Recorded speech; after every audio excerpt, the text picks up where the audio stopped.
Hello, folks. I am Alan for today's news. I will be reading and speaking about world news, interesting news, news to keep you entertained, and news to keep you informed. And if there's anything that you want me to read the news about, just let me know in the comments below.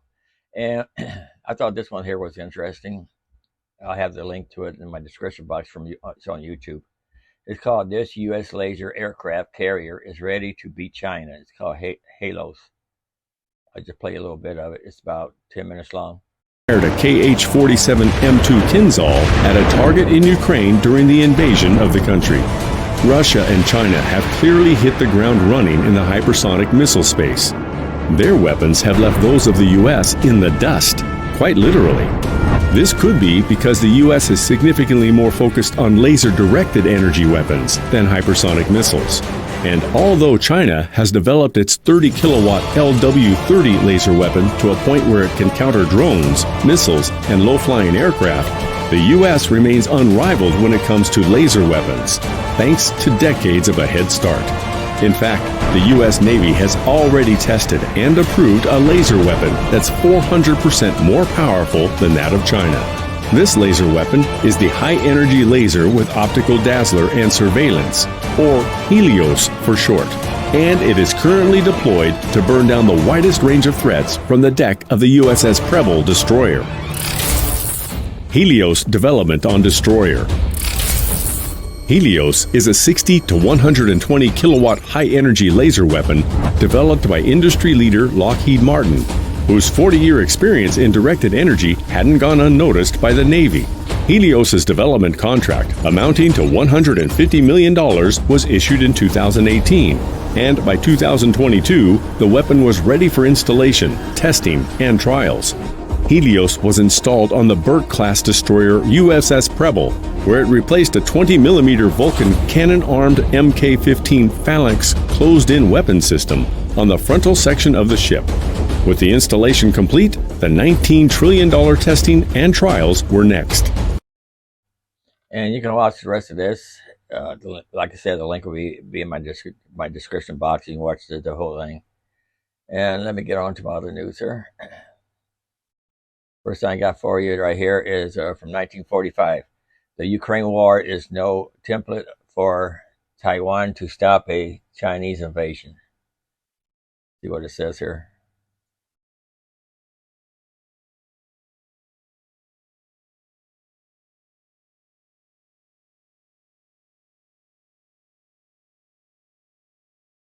Taiwan should not look to Ukraine for a war plan that offers salvation. In the aftermath of Tsai Ing-wen and Kevin McCarthy's contentious meeting in California on Wednesday, the Chinese aircraft carrier Shandong and the American carrier USS Nimitz both patrolled off the Taiwanese coast, barely 400 nautical miles apart, a stone's throw away, in naval terms. Subscribe to 1940. While war is not inevitable, the chances for conflict between Beijing and Taipei continue to rise, and along with it, the possibility that the United States, through miscalculation, in the event of an attack. United States, through miscalculation, mistake, or mishap, could get sucked into open conflict with nuclear-armed China. The consequences of even a conventional clash with China could leave the U.S. Pacific Air Force and Navy crippled, almost no matter which side wins. In the event of an attack. It is often taken as a matter of faith that in the event of a Chinese attack, the Taiwanese would be able to hold out long enough for the U.S. to mount an intervention. A careful analysis of the combat fundamentals at play, however, reveals that it is not at all certain Taipei could weather an all-out storm by the People's Liberation Army, PLA.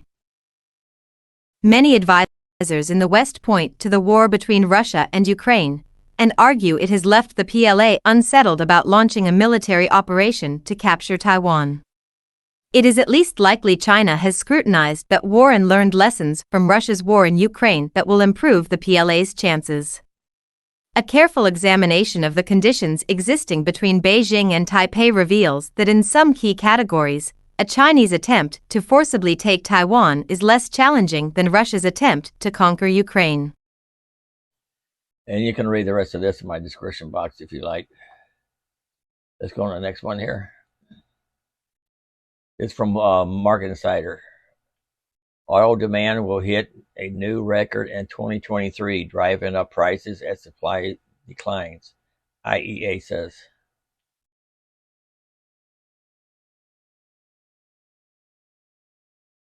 Global oil demand is expected to hit a new record this year, spelling trouble for crude prices. The IEA estimated oil demand could hit 101.9 million barrels per day in 2023. That jump is expected to exacerbate oil supply imbalances, likely sending prices even higher. Global oil demand is expected to notch a new record this year, and that could spell trouble for crude prices, which are already facing upwards pressure from supply cuts, the international agency said in a recent report.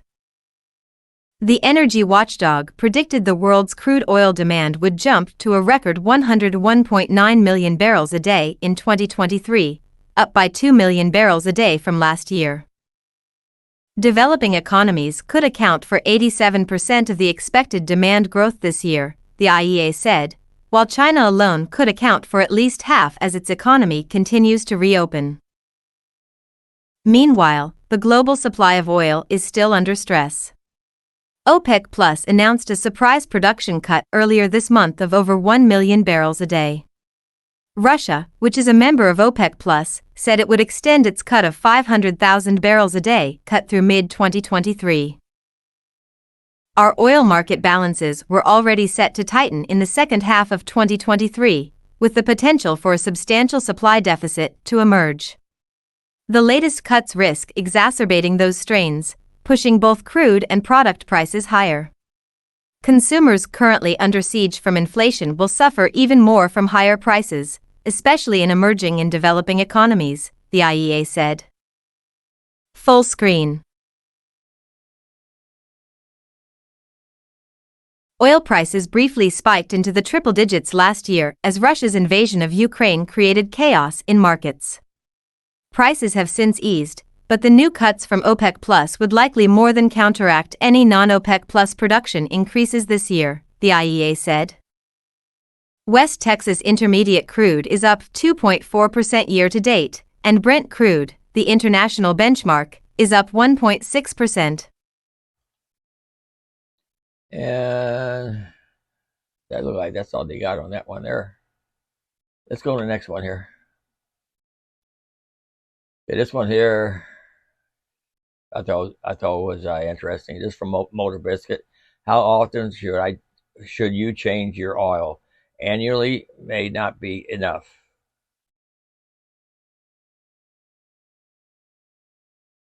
These days, both engine and oil technology allows for less frequent maintenance than ever. Some brands even claim that you only need to change your oil once a year. But how often should you change your oil? There are both mileage and time span targets to keep in mind to help protect your engine. Annual oil changes may not be a good idea. There are a few oil brands out there that claim you only need to change your oil once a year. However, in many cases, this may not be often enough to keep your engine safe. Understanding how your engine oil works each time you drive can help understand how often you should change it. When you first start your car, the engine oil is cold and flows less freely than when things start to warm up. No matter how many miles you drive, this process of heating and cooling oil will cause it to break down over time. Even if you just go for a 10-minute drive, your engine oil will have gone through one of these heat cycles. So knowing how often you drive can help answer the question of how often you should change your oil.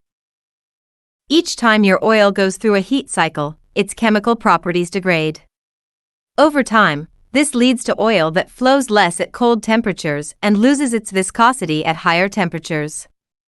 That means it is less able to properly protect internal engine parts at both the coldest and warmest engine temperatures. Understanding heat cycles and mileage for oil change recommendations. We've already discussed heat cycles, but mileage also affects engine oil over time. The sustained high heat inside an engine will also slowly break down that oil over time. In addition, the churning inside an engine will alter the physical properties of your oil as well. Together, both heat cycles and mileage often mean you should change your oil more often than once a year. In truth, annual oil changes are really only recommended for vehicles that drive short distances just once or twice per week. For vehicles that travel less than 8,000 miles per year and aren't driven very often, modern technology means that annual oil changes are viable. Letting your car sit too much can also cause issues. Unfortunately, just letting your car sit can also cause issues, according to Consumer Reports. While engine oil can easily hold up for a year of little to no driving, the seals inside your engine may not handle it so well. Knowing how often to drive your car is just as important as knowing how often to change your oil. When cars sit for too long, the rubber seals and hoses can become brittle. Then, when subjected to the higher temperatures and pressures of driving, these components can fail and cause greater issues. Circulating oil throughout the system can help prevent this brittleness from setting into your internal engine parts, improving longevity. Okay, let's see.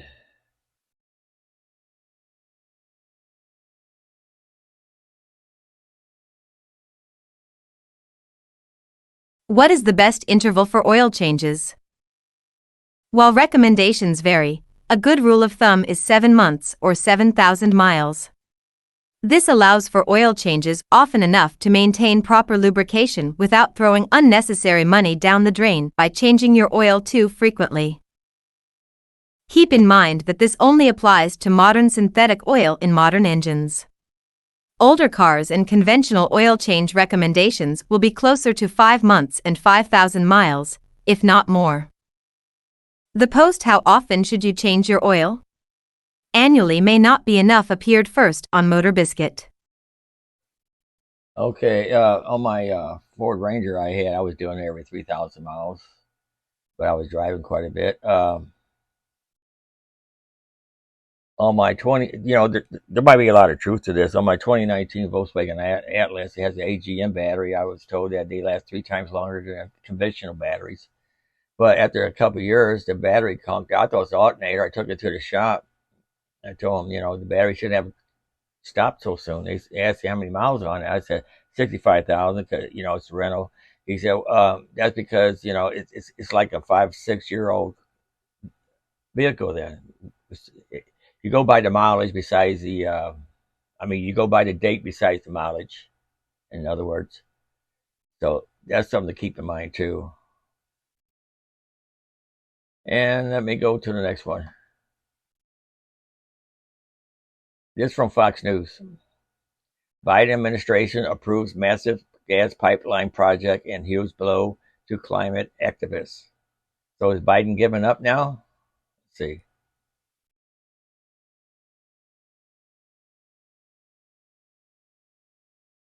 The Biden administration greenlit an 807-mile natural gas pipeline project in Alaska that environmentalists blasted as a threat to the climate and wildlife.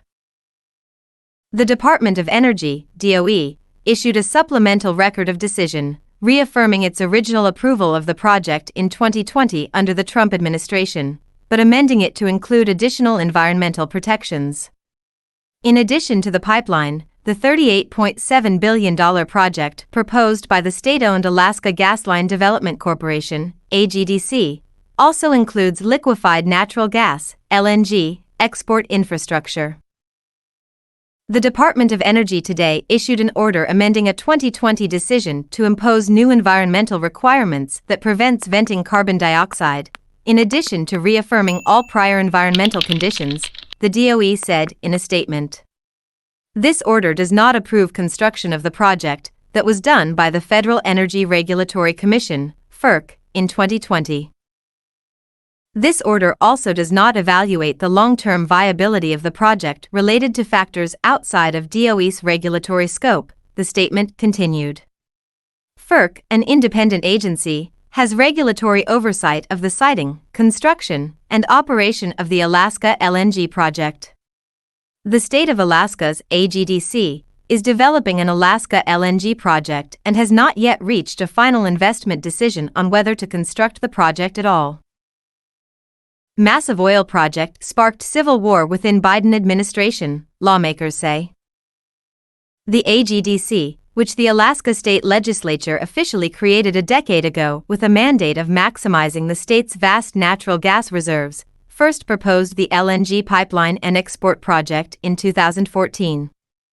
After years of environmental impact analysis, FERC authorized the project to be constructed in May 2020. Okay, there's more to read on that if you want to go to the description box and read it. I want to see what this one here says. And it says all projects sparked civil war within Biden administration, lawmaker says.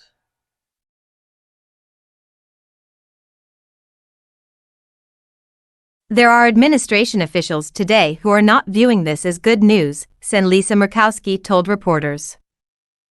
By Thomas Katnaxi, Fox News. Biden admin facing calls to approve major Alaska oil project.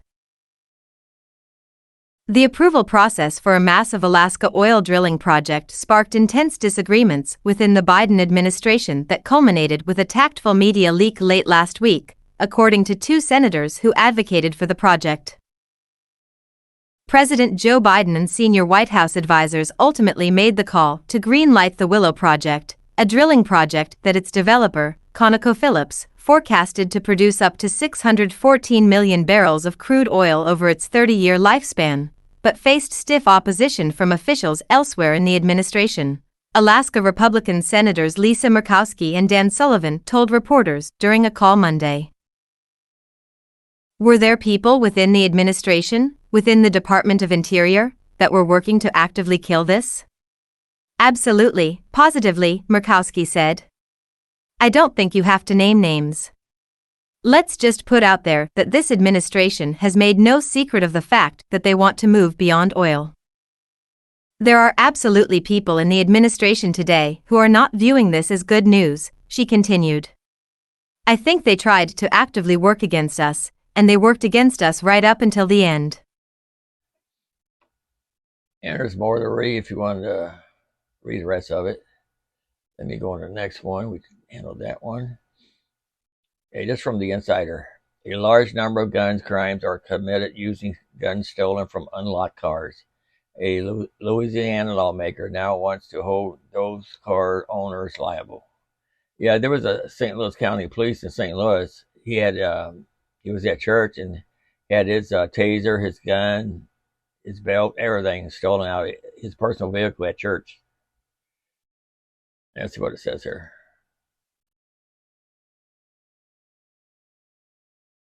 A Louisiana lawmaker proposed making car owners responsible for crimes committed with guns stolen from their unlocked cars. An ATF report found that 96% of stolen guns were taken from the cars and homes of average citizens. Many of the guns that are being used in these felonies are being obtained from stolen cars, the state senator said. Stolen guns are a major source of gun crime in the United States. And the U.S. government says that about 96% of those stolen firearms, reported between 2017 and 2021, were stolen from the cars and homes of everyday people. To address the problem, a Louisiana lawmaker proposed a bill last week that would hold gun owners liable if a thief steals a firearm from their unlocked cars. Many of the guns that are being used in these felonies are being obtained from stolen cars. So we need to have a conversation. We need to promote policies that promote responsible gun ownership, Louisiana State Senator Gary Carter Jr., a Democrat, told KSLA, a local television outlet. According to a recent report from the Bureau of Alcohol, Tobacco, Firearms and Explosives, ATF, more than 1 million guns were stolen from private citizens between 2017 and 2021. The study also noted, however, that many gun thefts go unreported, meaning the number of stolen guns circulating in the United States is likely much higher. Federal law does not require owners to report stolen guns, and local laws vary, according to the ATF report. The report, the first of its kind in 20 years, emphasized that reducing gun theft would significantly limit the number of guns used in crimes. Another report from the National Institute of Justice found that between 1996 and 2019, 80% of mass shootings at K-12 schools were carried out using guns stolen from family members. "I think everyone agrees we have too much gun violence," Carter told WAFB, a CBS affiliate in Baton Rouge. "Oftentimes, the guns end up in the wrong hands. So, what do we do to make sure, hey, if you're practicing responsible gun ownership, don't leave your gun in an unlocked car. Don't leave it unsecured in your car." Okay, and that's all there is on that one there. But what I have to say about this to stop this, if you have guns in your house, keep them under a locked safe. If your kids don't know the combination or not able to get the key to open the safe. And all states should have the right to carry, and all gun owners should carry their guns on them. That way they won't be stolen from their car. It's common sense, people. Anyway, let's go to the next one.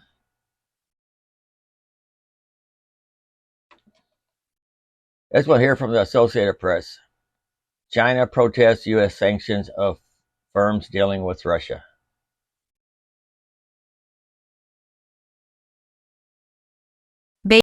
Beijing on Saturday protested U.S. sanctions against additional Chinese companies over their alleged attempts to evade U.S. export controls on Russia, calling it an illegal move that endangers global supply chains.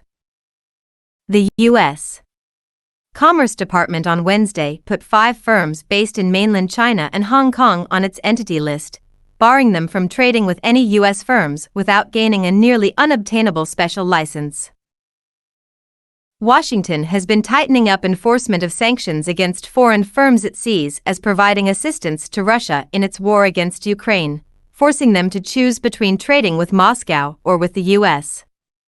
A total of 28 entities from countries ranging from Malta to Turkey to Singapore were added to the list. A statement from China's Commerce Ministry said the U.S. action has no basis in international law and is not authorized by the United Nations Security Council. It is a typical unilateral sanction and a form of long-arm jurisdiction which seriously damages the legitimate rights and interests of enterprises and affects the security and stability of the global supply chain. China firmly opposes this, the statement said. The U.S. should immediately correct its wrongdoing and stop its unreasonable suppression of Chinese companies. China will resolutely safeguard the legitimate rights and interests of Chinese companies, it added. The latest sanctions were leveled against All Parts Trading Company, Limited, Avtech Semiconductor Limited, ETC Electronics Limited, Maxtronic International Company, Limited, and STK Electronics Company, Limited, registered in Hong Kong. Okay, this is just the U.S. trying to start a war with China. You know, the United States is trying to be a bully, and the United States wants war. You know, that's what they want. Biden wants war. No matter if he tells you he doesn't, he wants war. Let me go to the next one. This is from ANSA. Pyongyang breaks UN resolution again, says foreign minister.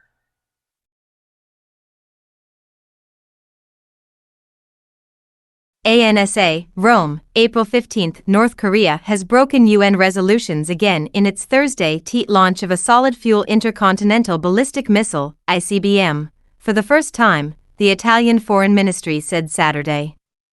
Thursday's launch from near the capital Pyongyang was a breakthrough that the country's leader, Kim Jong-un, warned would make its enemies suffer in endless fear, media reported. Italy condemns in the strongest terms the launch by North Korea of a long-range ballistic missile on April 13, said the Foreign Ministry in a statement.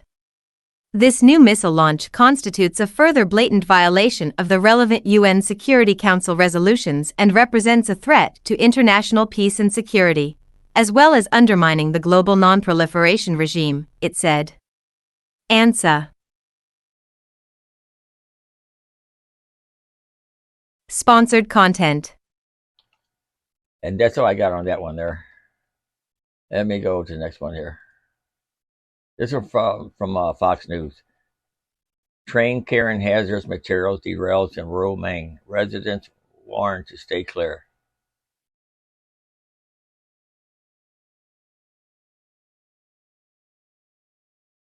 A train has reportedly derailed in the state of Maine and officials say they believe hazardous materials were on board.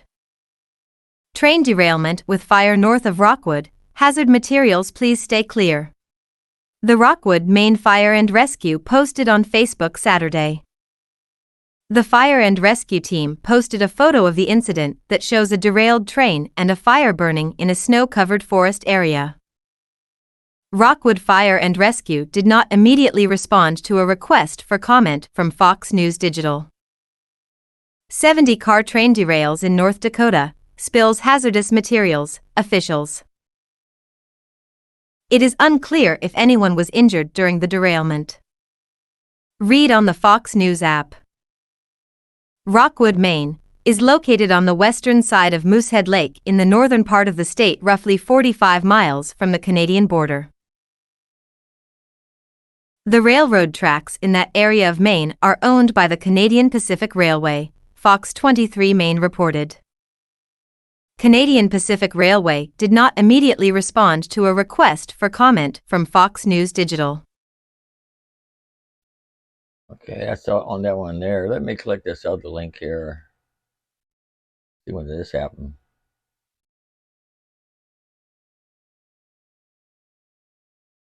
March 27th on the 70-car train, North Dakota. You can click on the link if you like, if you want to read about that. That's not this month. Well, actually, let me go ahead and play it anyway. 31 of the train's 70 cars derailed near Windmere, North Dakota, reports say. By Stephen Soros, Fox News. A 70-car train hauling hazardous materials derailed in North Dakota late Sunday, officials said. The Canadian Pacific train derailed around 11:15 p.m. about a mile southeast of Windmere in Richland County, Canadian Pacific said in a statement. No injuries were reported. Officials said 31 of the 70 cars derailed, some carrying hazardous materials, and crews identified a leak of liquid asphalt. No fires were caused by the derailment. There is no threat to public safety, according to Canadian Pacific, which said there were no waterways near the site and no evacuations were necessary. Washington. Hazardous materials experts were continuing to assess the scene and work with first responders, the company said. Crews will allow the cold weather to solidify the leaked materials, which are expected to turn into a gel, WZFG reported, citing officials. Nearby roadways 158 and 159, Avenue Southeast will be closed between Highway 13 and 14, the Richland County Sheriff's Office told the outlet. The cleanup is expected to last between 7 and 10 days, local reports said. The incident marks the latest train derailment in the U.S. as concerns over railroads remain high following the major incident in East Palestine, Ohio, in early February, in which about 50 cars derailed, spilling hazardous materials and forcing evacuations of residents.